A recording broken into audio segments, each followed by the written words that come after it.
Good afternoon, everyone, and thank you for having me here. My name is Dr. Lydia O'Meara, and I am a postdoctoral fellow with the Cornell Atkinson Center for Sustainability. So thank you for having me here at the Gaddy Lecture Series and the Southeast Asia program. Now, today I want to talk about the ocean, human health, and a very practical question.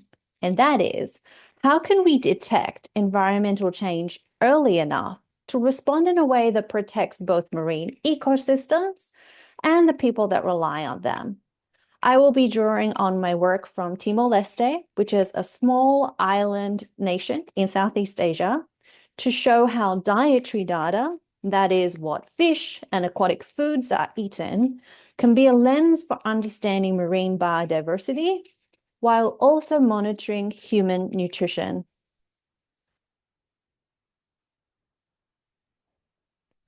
I want to begin with a simple idea, and that is that women's diets can be used as an important indicator of the health of oceans and households.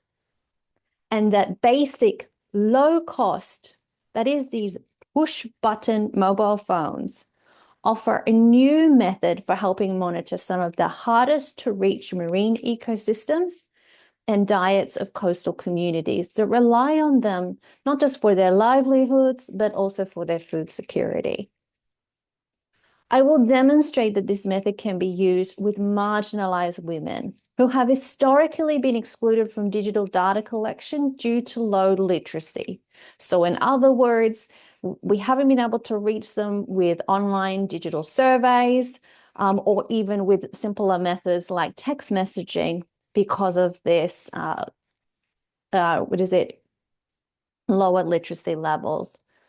But these women, which I will tease out in further detail, are incredibly important knowledge brokers in monitoring and managing environmental ecosystems, especially in Southeast Asia.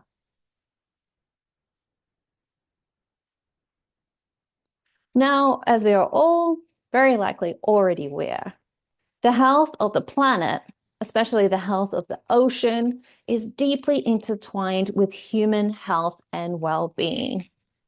The ocean provides food, livelihoods, cultural identity, as well as climate regulation.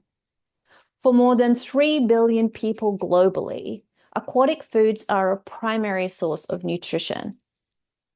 In Southeast Asia, fish and aquatic foods are an everyday food and one of the main animal source foods consumed.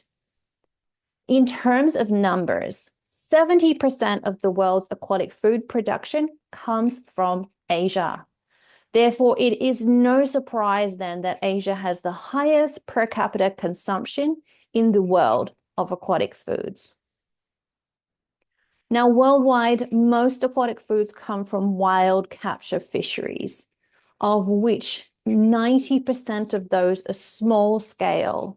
And this really helps to highlight how important these wild capture fisheries are for that household level livelihoods and nutrition.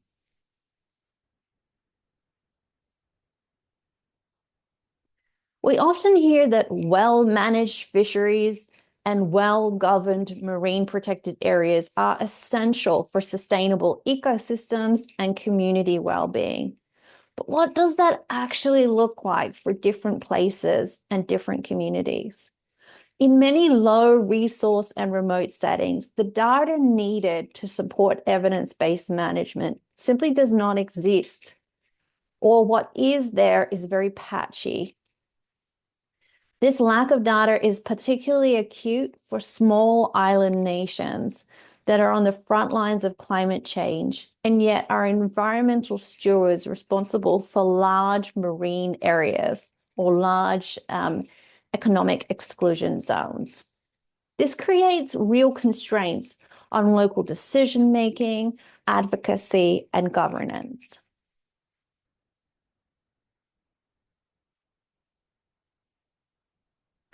Coral reefs and coastal ecosystems provide a wide range of services. They provide food that we eat, income for people who live nearby, The coral reefs in particular, provide coastal protection by buffering those heavy waves that come in, and they also provide cultural value.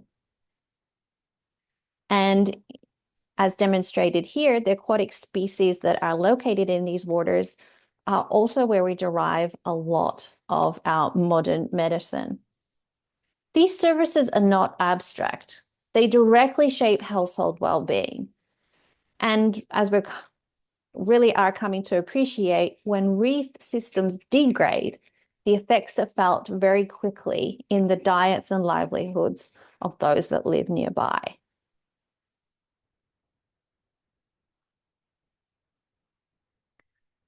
Now, as demonstrated on this map, the Coral Triangle is located within Southeast Asia.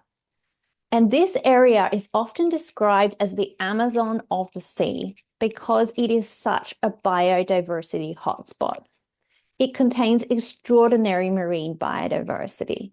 For example, in the Indo-Pacific region alone, contains at least 75% of all known coral species, and 6 out of 7 of the world's marine turtle species, and over 35% of the world's coral reef fish species. And that is just the fish species. That is not referring to all the other aquatic foods and species that we know exist.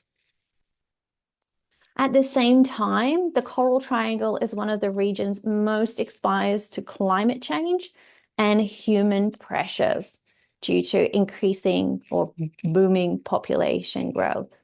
Paradoxically, it is also a data poor region relative to the richness located in this area, and also data poor relative to its importance to the global ocean health.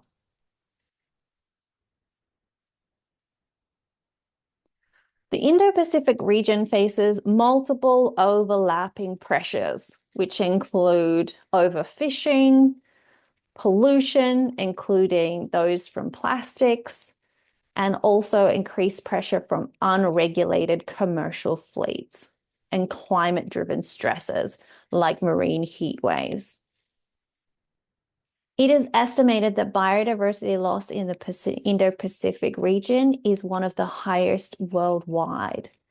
We know that biodiversity loss is occurring, but we really lack the fine-grained, timely data on where, how fast, and with what consequences for people.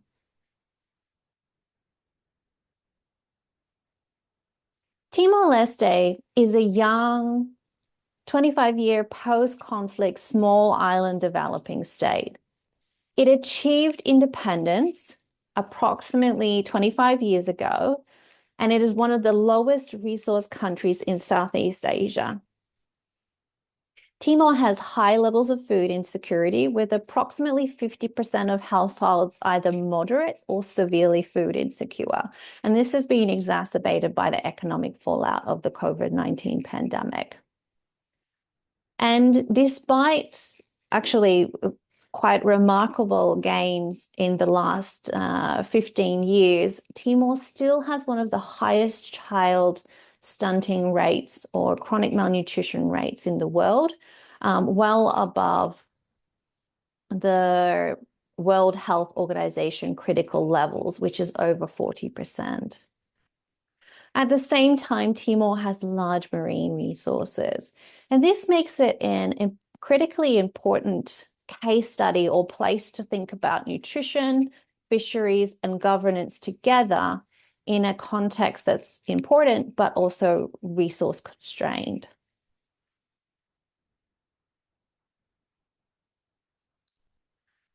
Now, over the last 2 years, I have been working as a consultant with the Food and Agricultural Organization in Timor-Leste to help support the government of Timor-Leste conduct a national fish and aquatic food consumption survey. And in this survey, we found that around 60% of Timorese households reported consuming aquatic foods in the last 7 days.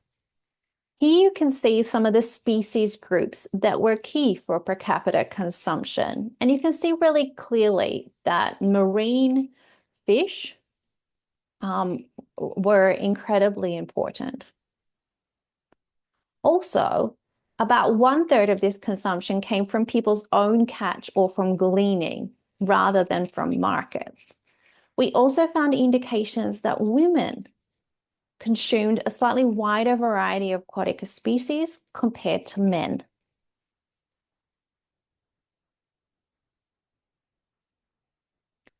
Recent work from Cambodia found that what fishing households eat can actually be a better indicator of local biodiversity than sale data. So as you can see here, sale data demonstrated 9% of biodiversity, while the consumption biodiversity in the fishing households demonstrated 43%. Most fisheries monitoring relies on what is landed, sold, or exports.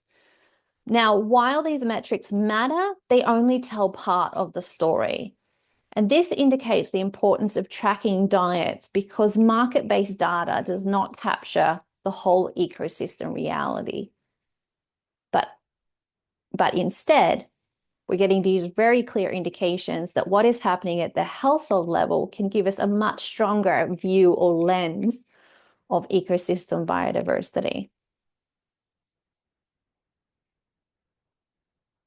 And this also is demonstrated in the recent National Fish Consumption Survey for Timor, where we found that more than 30% of consumption was from own catch or gift.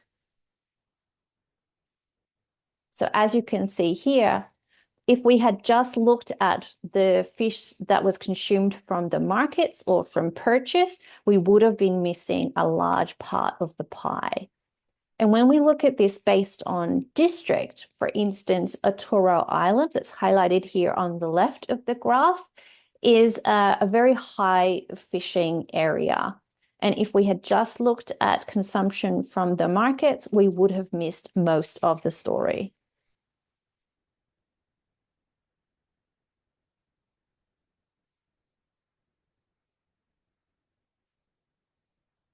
As you can see in these two maps, we also found that aquatic food consumption varied strongly by season and by distance from the coast. Households living close to the coast, especially those involved in aquatic food production, consumed twice as much per capita as those located inland.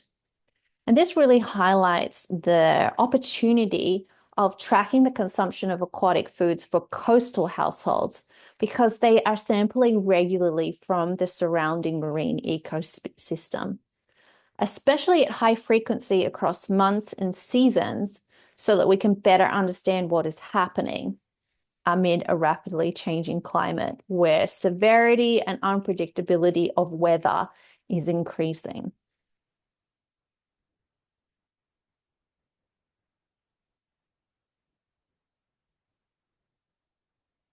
Aquatic foods have been gaining quite a bit of recent global attention with the focus on planetary healthy diets.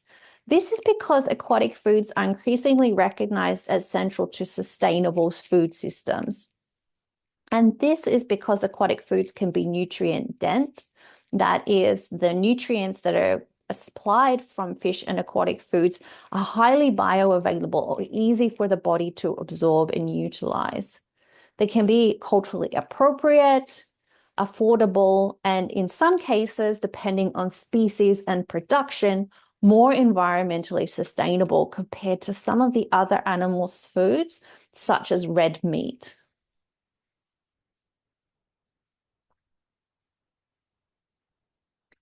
Historically, commercial monitoring of finfish has played an important role in monitoring boat-based fisheries. Now, this is an important metric, especially for also understanding the contribution of these fish, which are most often the larger commercial species that are important for household incomes. However, This part of the fisheries sector is largely dominated by men, and this conventional style of monitoring largely excludes species kept only for home consumption, including those gleaned aquatic foods. Here you can see on the right an example of some of the most commonly consumed aquatic finfish in Timor-Leste, as depicted in one of the visual aids that we used in the recent national survey.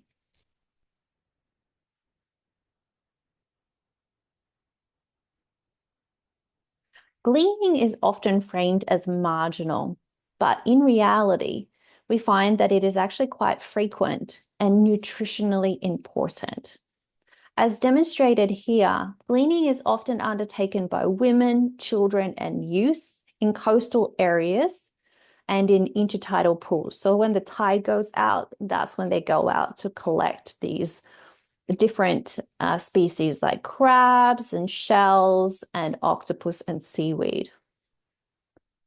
And gleaning is especially critical during bad weather or when fishing at sea is not possible. In Timor, as many as 80% of households in coastal areas are involved in gleaning, which is predominantly kept for home consumption. So in other words, this kind of information is completely invisible in traditional market-based monitoring systems.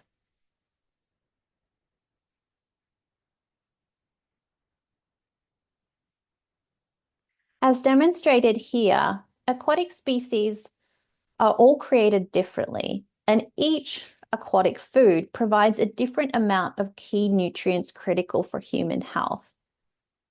This graph indicates the contribution of aquatic foods to the recommended nutrient intakes for a woman based on a 100-gram portion. As you can see, there is the fish or finfish species demonstrated in the top half, and then those other gleaned seafood, the shellfish and the seafood on the bottom half.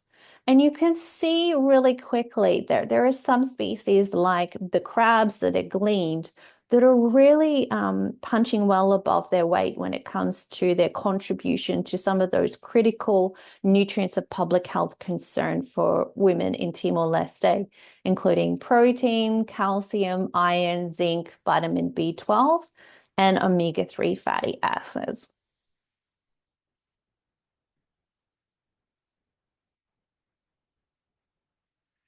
From a nutrition angle, the first 1,000 days of life, from conception to a child's second birthday, are a critical window for growth and brain development so that children can then go on and do very well at school.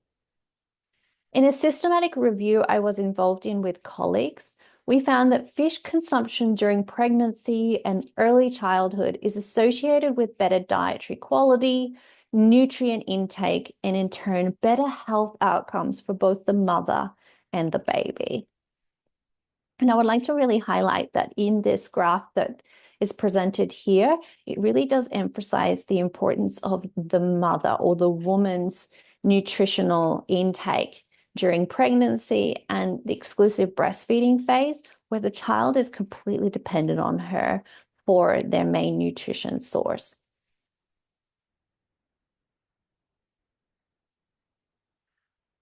So we understand the importance of fish and aquatic foods for human nutrition and health. However, we have on this other side this conundrum where human pressures are interacting with climate change to destabilize marine ecosystems. Marine heat waves and coral bleaching are disrupting ecosystem services, whilst overfishing and pollution are depleting fisheries production, with very obvious knock-on effects for livelihoods and food security. And as demonstrated here, as climate and anthropogenic stresses increase, we have this inverse relationships where access to reef-based food and nutrition decreases. In other words, as ecosystems change, diets change. Therefore, what people eat can act as an early warning signal for ecosystem stress.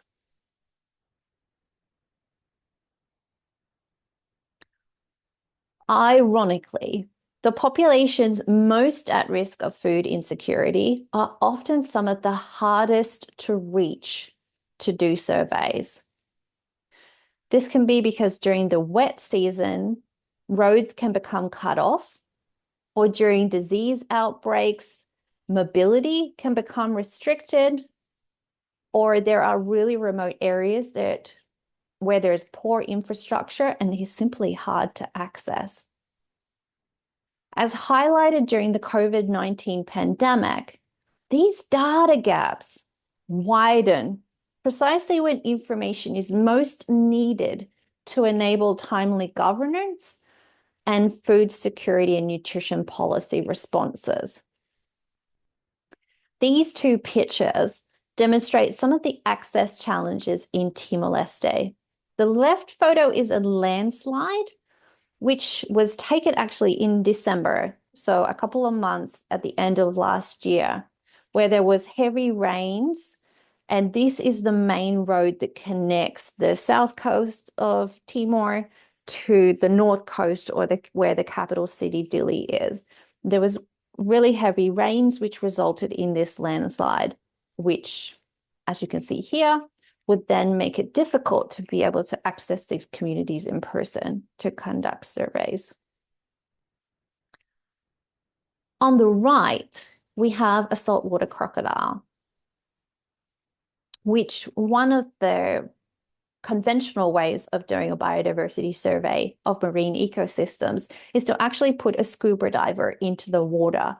But off the south coast of Timor, nobody has ever been able to do these scuba-based diver surveys because of the risk of the saltwater crocodiles, and also because this area is more exposed and the wind and the waves are rougher as well.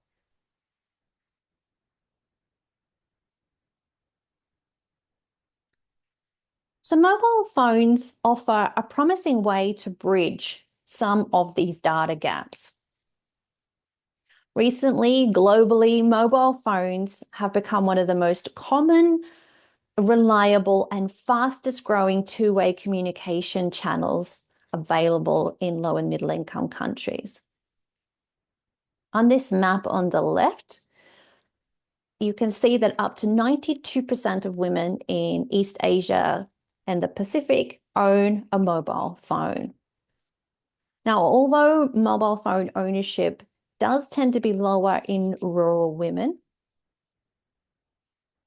a recent study found that in Timor, approximately 80% of rural households owned a mobile phone in 2024, demonstrating that there is quite increasing access to basic mobile phones. Also, worldwide mobile phone ownership and network connectivity are increasing rapidly year on year.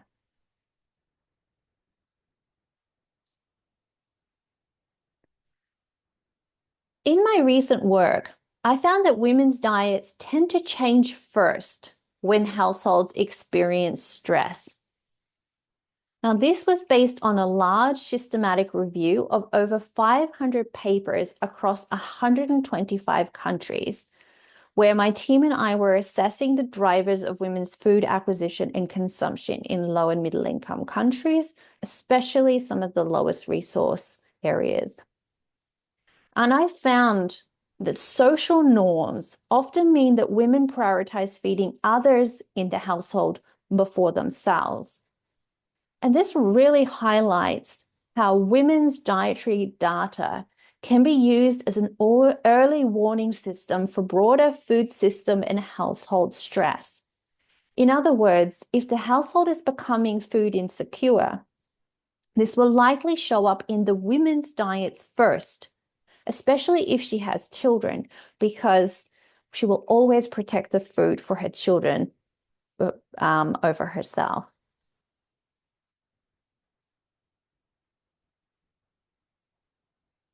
Now, to test the feasibility and validity of using basic mobile phones for dietary data collection, I conducted a study in northern Uganda amongst rural women with high food insecurity using interactive voice response, or IVR, using basic low-cost mobile phones.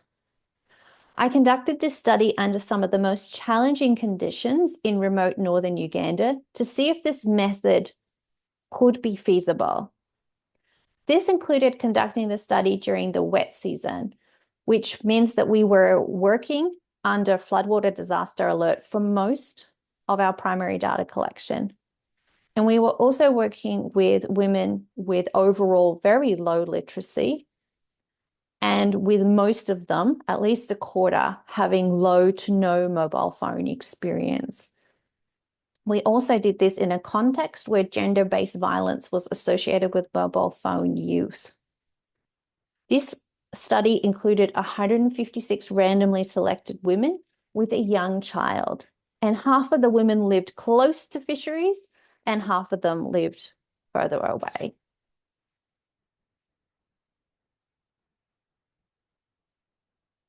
Now, in this study in Uganda, I found that this IVR format can transcend literacy requirements because it is a pre-recorded questionnaire that the women listens to on the phone. So in other words, the questions are translated and uploaded to, in this case, the Engage Spark platform, and we would schedule the woman to receive a phone call at a certain time.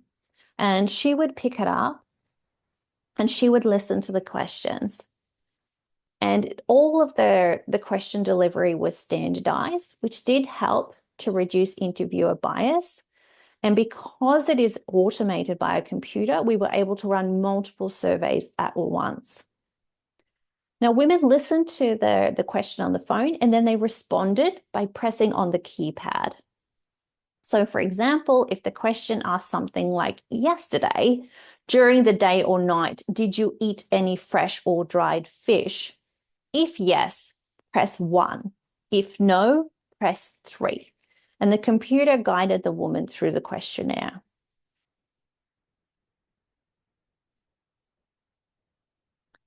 Now, overall completion rates were high. In most women reported, but they found that the IVR survey was easy to hear and understand.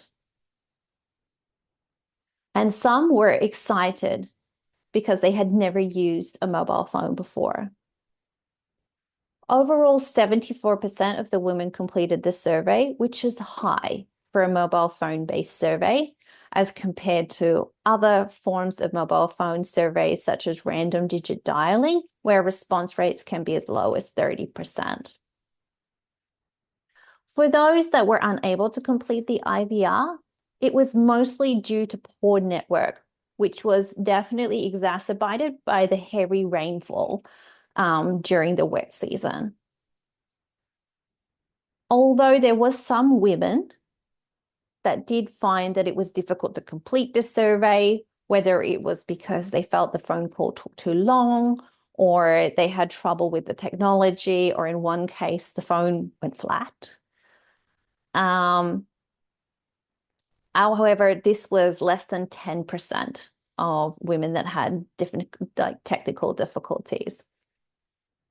And overall, 90% of the women reported having a positive experience and that they were willing to use a mobile phone in a future study.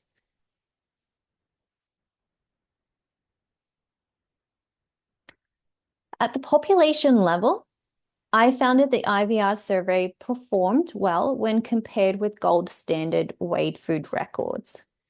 And this indicates that this method can be used for monitoring changes in diets over time at the population level for assessing international diet quality indicators for women, which is exactly what is needed for basic early warning systems.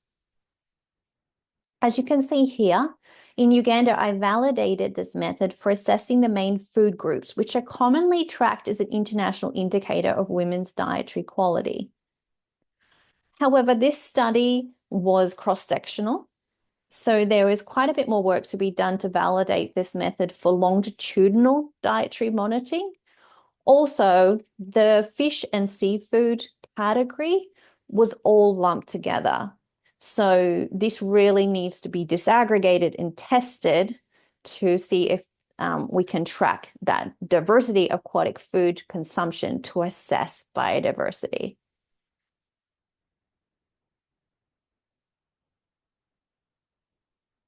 It is important to highlight a few of the learnings from the experience in Uganda, which really highlighted the importance of trust, safeguarding, and ethical design when using digital technologies. As mentioned earlier, gender-based violence can be associated with female use of mobile phones, especially in highly patriarchal settings. Therefore, I found that it was important to invest time in formative research and community engagement with the whole of community, including the elders, chiefs, and the husbands, in addition to the women, so that the whole community understood the study and felt comfortable and were very happy to then support the women in participating. For example, we held community sensitization workshops to demonstrate how the IVR survey worked. We also recorded the survey using a female voice, and we also provided a discreet waste carrying bag, which meant that the women could have the mobile phone on them, so they were less worried about accidentally losing it, and they could hear it when it rang. We also constrained the call window to call during daylight hours, because this was perceived by the community to be a more appropriate time for a woman to receive a phone call.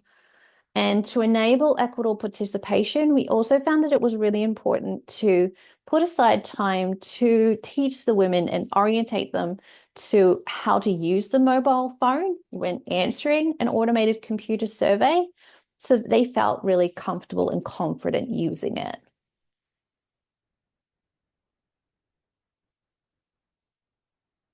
But what does this all mean for Timor-Leste? Because there is quite a geographical difference between sub-Saharan Africa and a small island developing state in Southeast Asia. Now, importantly, this new work in Timor responds to explicit government need for better fisheries and dietary data, which aligns with their National Nutrition Action Plan, which really is the pathway or map for them achieving the National Sustainable Development Goals to produce foods in more sustainable ways and to achieve optimal nutrition for all Timorese men, women, youth, and children by 2030. And in this roadmap to achieving the SDGs, the government of Timor-Leste across multiple sectors has highlighted the key role of fisheries for nutrition in this transition.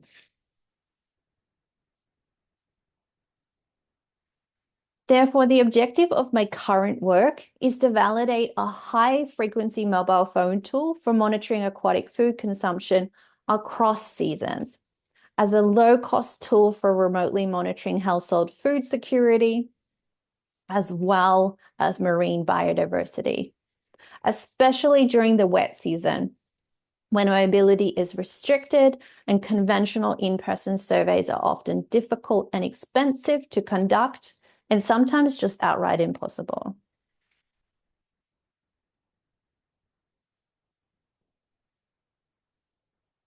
To do this, I will combine weekly participant-recorded IVR data with monthly in-person surveys. This will allow me to triangulate and validate the findings. To do this, I will work closely with country collaborators, including World Fish, the Timorese government departments of fisheries and health, and local communities. There is also a local polytechnic college on the south coast where we are looking to hire enumerators that live in that area so that they will be able to access the villages when the main road from the capital city is potentially cut off again during the wet season. Having this face-to-face component on a regular basis will also allow us to evaluate the women's experience and adapt the protocol as necessary.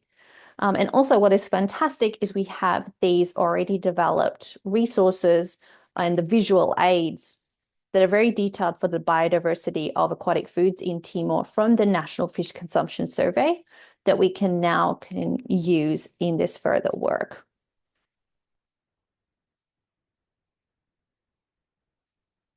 Importantly, this study will work closely with communities as well as government departments to ensure that the data informs inclusive decision-making processes and fisheries co-management to support equitable outcomes. In Timor, similar to other small island developing states, fisheries co-management is a partnership of local users and beneficiaries. Committees facilitate collaboration among community members for this coastal management. They also facilitate communication between the community and relevant external authorities like the government and other development stakeholders. In other words, the data generated can be used by the communities as an advocacy tool because they are right there. They are seeing and documenting what is happening, and then they can then pitch this to then say, please, we're noticing this. Can we please have additional resources in this area?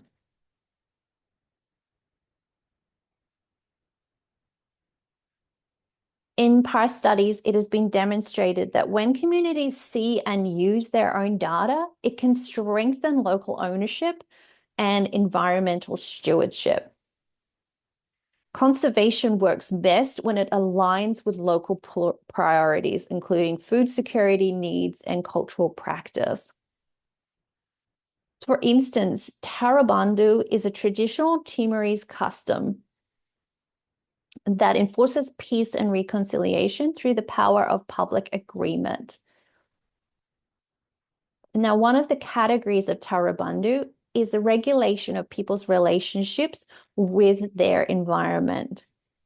This traditional governance model is viewed positively by many communities, not only for the environmental and peace benefits, but also as a way to enhance traditional culture and mutual respect within their societies.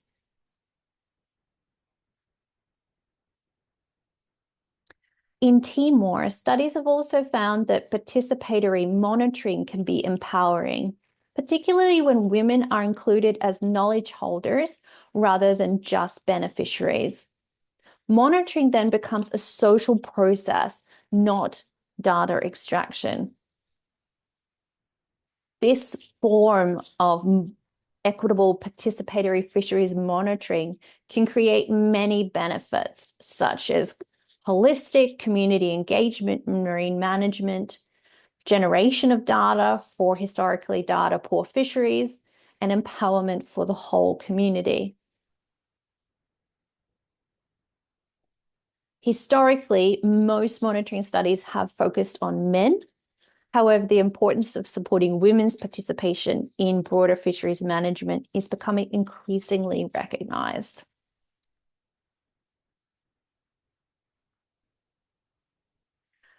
Today, I will end with 3 take-home messages and a question.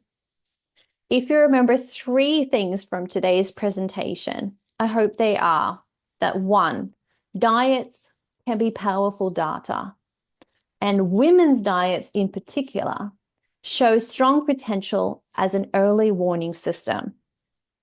And 3rd, simple technologies such as pre-recorded surveys and basic low-cost push-button mobile phones can help to rebalance whose knowledge counts.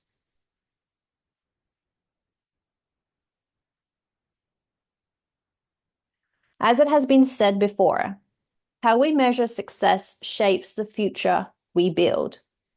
Thus, I will end with the question, what would environmental management look like if we measured well-being outcomes and not just economic growth?